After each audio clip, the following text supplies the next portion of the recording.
Les abeilles n'ont jamais été aussi menacées. Pourtant, les apiculteurs de Champagne-Ardenne, eux, réalisent une année exceptionnelle. Une production 4 fois plus importante que d'habitude, grâce notamment à la prolifération des fleurs de luzerne. Sophie Dumay et Xavier Kless.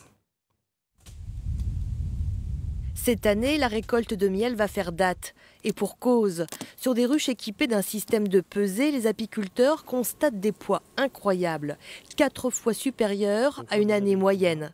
Certaines abeilles ont produit 40 à 140 kilos par ruche, contre 18 en moyenne. Pour pouvoir faire du miel, il faut des abeilles dans les ruches, il faut un soleil qui chauffe suffisamment pour produire le phénomène de la nectarification dans les fleurs. La particularité de la Champagne, c'est d'avoir une ressource très importante par la luzerne. Sur la luzerne, on a une floraison qui est continue depuis le 1er juin jusqu'au 15 septembre. Donc c'est une situation tout à fait idéale pour produire du miel. Mais pour pouvoir polliniser la fleur de luzerne, l'abeille a dû développer une stratégie pour contourner le danger. Quand l'abeille arrive pour ouvrir la fleur, elle prend un coup de pistil sur la tête.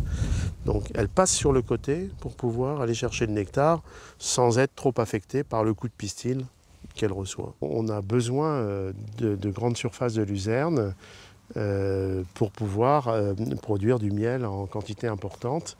Et on a besoin de l'effet masse pour déclencher le réflexe chez les abeilles de butiner les luzernes.